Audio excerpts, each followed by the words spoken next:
महाभारत में आज आपको भक्तिगण को माता पिता गुरु की सेवा का उपदेश, सत्य असत्य की पहचान तथा व्यवहारिक नीति का वर्णन की कथा कहूँगा।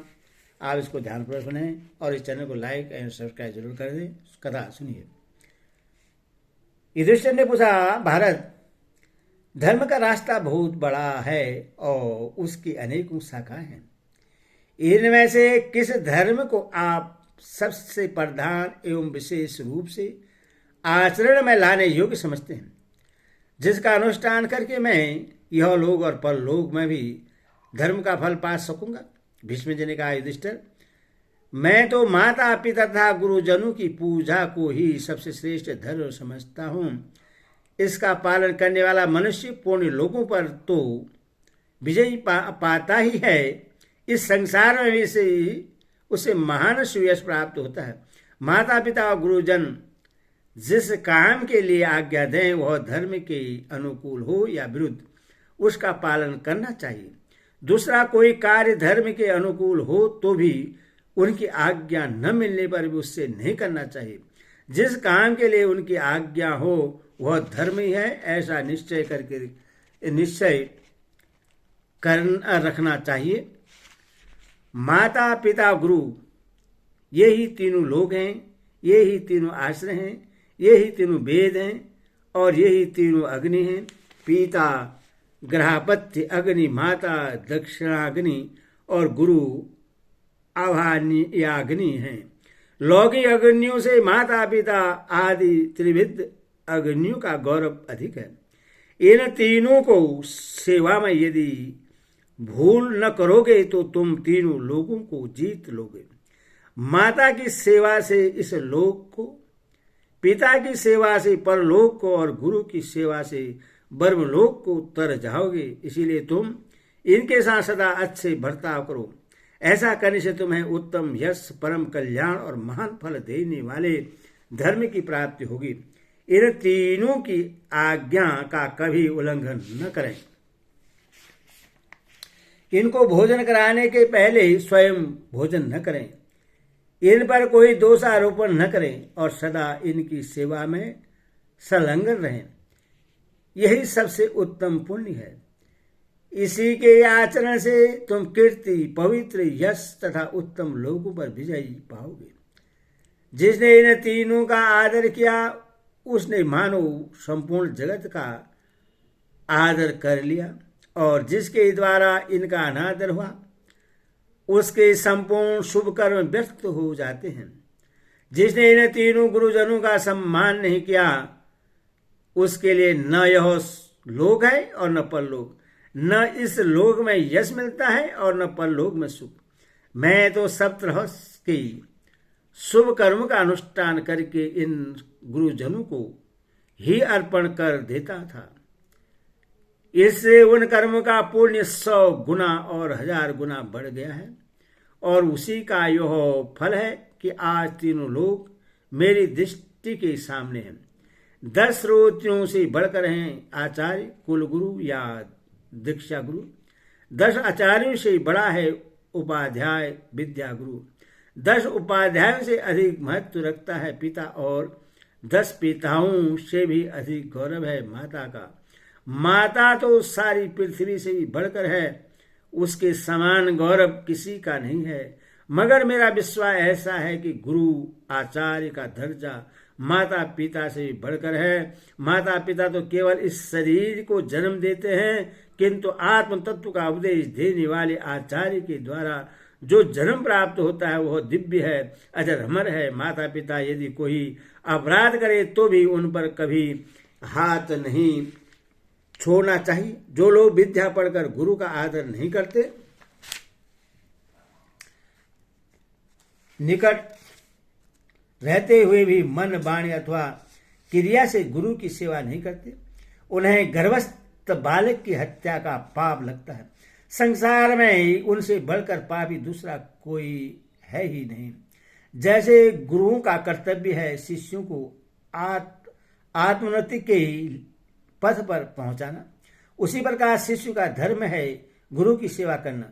मनुष्य जिस धर्म से पिता को प्रश्न करता है उसके द्वारा प्रजापति ब्रह्मा जी भी प्रसन्न होते हैं तथा जिस बर्ताव से वह माता को प्रसन्न कर लेता है उसके द्वारा संपूर्ण पृथ्वी की पूजा हो जाती है। किंतु जिस व्यवहार से शिष्य अपने गुरु को प्रसन्न कर लेता है उसके द्वारा परम ब्रह्मा परमात्मा की पूजा संपन्न होती है। इसीलिए गुरु माता पिता से भी बढ़कर पूज्य है। गुरुओं की पूजा से देवता ऋषि और पितरों को भी प्रसन्नता होती है। इसीलिए गुरु परम पूजनीय है। माता पिता गुरु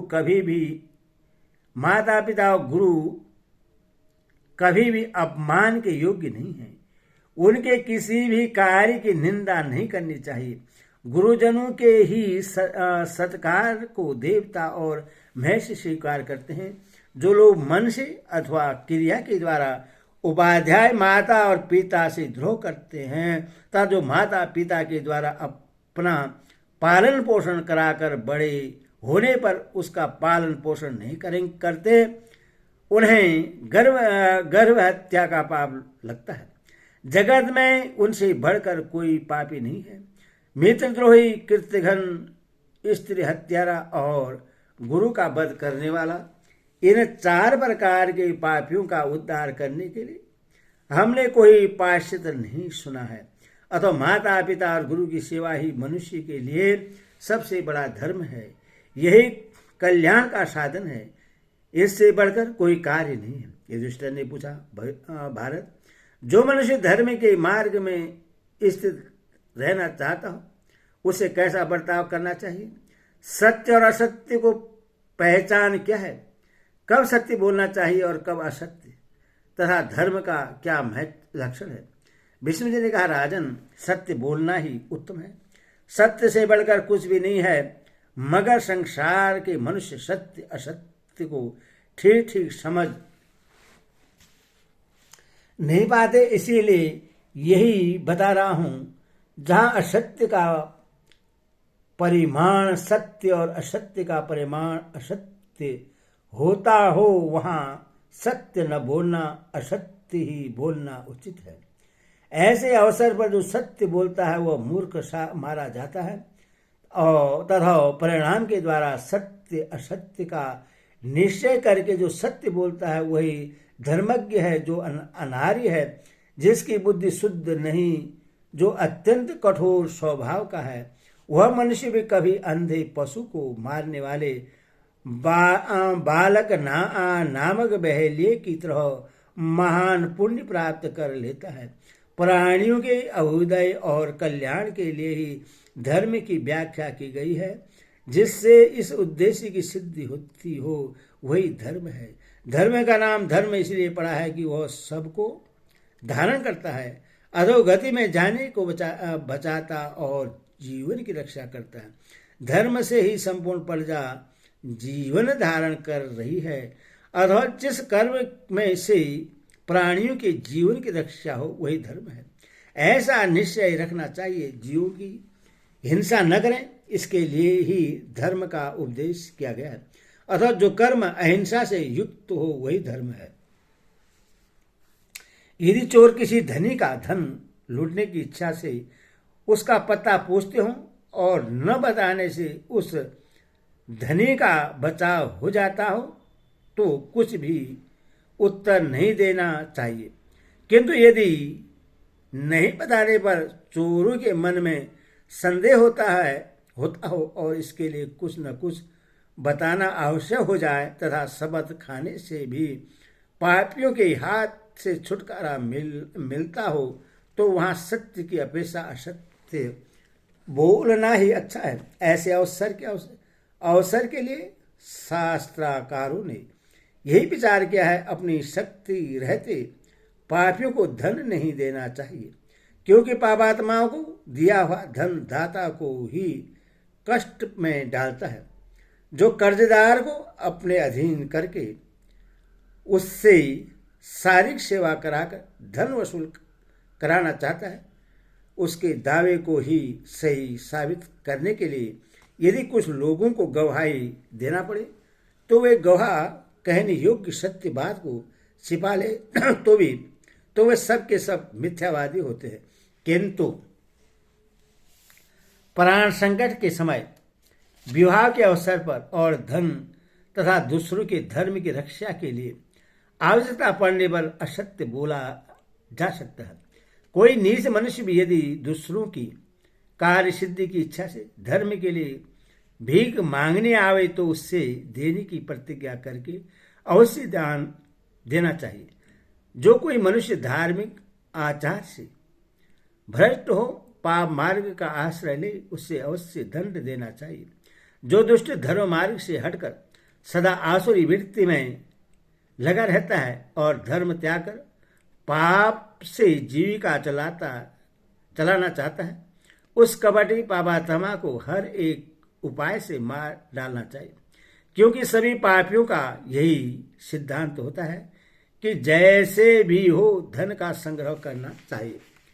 जैसे लोग दूसरों का ऐसा कष्ट देते हैं, छल कपट के मंदिर में ही निवास करते हैं, उन्हें वे देवलोक प्राप्त होते हैं। जो मनुष्य लोग प्रेतों की जो गति होती है वही उनकी भी होती है। जो यज्ञ न करते हों, तपस्या से दूर रहते हों, ऐसे मनुष्य का संग तुम कदापि न करना। पापियों का तो यही निश्चय होता है कि धर्म कोई चीज नहीं है। ऐसे लोगों को जो मार डाले उससे पाप नहीं लगता।